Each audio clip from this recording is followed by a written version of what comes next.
5 FIRಗಳನ್ನ ಆಗಲೇ ರಿಜಿಸ್ಟರ್ ಮಾಡಿದ್ದೇವೆ. 25ರಿಂದ 30 ಕಬ್ಬಿಣದ ತೆಪ್ಪಗಳನ್ನ ಸೀಸ್ ಮಾಡಿ ಪೊಲೀಸ್ ಸ್ಟೇಷನಲ್ಲಿ ಸೀಸ್ ಮಾಡಿ ಹಾಕಿದ್ದೇವೆ.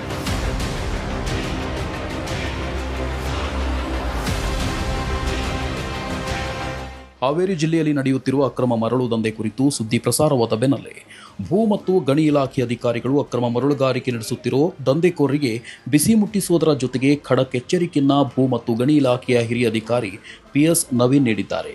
ಕಳೆದ ಕೆಲವು ದಿನಗಳಿಂದ ಹಾವೇರಿ ಜಿಲ್ಲೆಯ ಗುತ್ತಲ ಪೊಲೀಸ್ ಠಾಣಾ ವ್ಯಾಪ್ತಿಯ ಹಾವನೂರ, ಗಳಗನಾಥ, ಚೌಂಡಪುರ, ಮೇವುಂಡಿ ಸೇರಿದಂತೆ ರಾಣೆಬೆನ್ನೂರು ತಾಲೂಕಿನಲ್ಲಿ ಅಕ್ರಮವಾಗಿ ಮರಳು ದಂಧೆ ರಾಜಾರೋಷವಾಗಿ ನಡೆಯುತ್ತಿರುವ ಕುರಿತು ಪಬ್ಲಿಕ್ ನೆಕ್ಸ್ಟ್ ವರದಿ ಪ್ರಸಾರ ಮಾಡಿತ್ತು.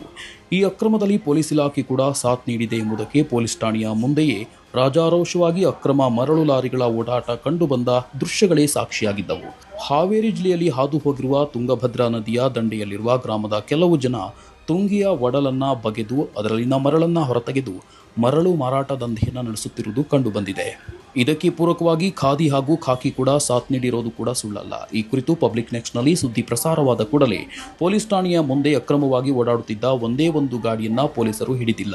ಆದರೆ ಭೂ ಮತ್ತು ಗಣಿ ಇಲಾಖೆ ಅಧಿಕಾರಿ ನವೀನ್ ಅಕ್ರಮ ಮರಳು ದಂಧೆ ನಡೆಸುತ್ತಿರುವ ಜಾಗಗಳಿಗೆ ಭೇಟಿ ನೀಡಿ ಅಕ್ರಮ ಮರಳು ತೆಗೆಯಲು ಬಳಸುತ್ತಿದ್ದ ತೆಪ್ಪ ಹಾಗೂ ಇನ್ನಿತರ ಸಲಕರಣೆಗಳನ್ನು ನಾಶ ಮಾಡಿ ಮರಳು ದಂಧೆಕೋರರಿಗೆ ಬಿಸಿ ಮುಟ್ಟಿಸುವ ಕಾರ್ಯವನ್ನು ಮಾಡಲಾಗಿದೆ ಎನ್ನುತ್ತಾರೆ ಅಧಿಕಾರಿ ನವೀನ್. ಸೊ ಈಗೇನು ನಿಮ್ಮ ಇದರಲ್ಲಿ ಮೊನ್ನೆ ನೀವು ಏನು ಸುದ್ದಿ ಮಾಡಿದಿರ ಅದಕ್ಕೆ ಸಂಬಂಧಪಟ್ಟಂಗೆ ಈಗಾಗಲೇ ನಾವು ಆ ಜಾಗದಲ್ಲಿ ಕಳೆದ ಒಂದು ವಾರದಿಂದ ಏನು ನಡೀತಾ ಇದೆ ಅಂತ ಹೇಳಿದರು. ಈಗಾಗಲೇ ಆ ಜಾಗದಲ್ಲಿ ನಾವು ಹಲವಾರು ಬಾರಿ ವಿಸಿಟ್ ಮಾಡಿ ನಮ್ಮ ಇಲಾಖೆಯಿಂದ ಸಾಕಷ್ಟು ರೀತಿಯ ಕೆಲಸಗಳನ್ನ ಮಾಡಿರ್ತೇವೆ. ಸುಮಾರು 5 FIRಗಳನ್ನ ಆಗಲೇ ರಿಜಿಸ್ಟರ್ ಮಾಡಿದ್ದೇವೆ.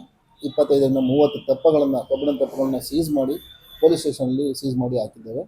ಸೊ ಅದೇ ರೀತಿ 25 ವೆಹಿಕಲ್ಗಳನ್ನ ಸಹ ಸೀಸ್ ಮಾಡಿ ನಾವು ದಂಡವನ್ನು ವಿಧಿಸುವ ಮೂಲಕ ಅನಧಿಕೃತ ಮರಳು ಗಣಿಗಾರಿಕೆಯನ್ನು ನಾವು ಕಂಟ್ರೋಲ್ ಮಾಡಿದ್ದೇವೆ. ಕಾನೂನಲ್ಲಿ ಏನು ಅವಕಾಶ ಇದೆ ಅದನ್ನು ಕಲ್ಪಿಸಬಹುದೇ ಹೊರತು ಕಾನೂನನ್ನ ಮೀರಿ ನಾವು ಯಾವುದೇ ರೀತಿಯಾದ ಅವಕಾಶ ನೀಡೋದಕ್ಕೆ ನಮ್ಮ ಹಂತದಲ್ಲಿ ಯಾವುದೇ ಅನುಮತಿ ಆಗಲಿ ಮತ್ತೊಂದಾಗಲಿ ಕೊಡೋದಕ್ಕೆ ಸಾಧ್ಯ ಇಲ್ಲ.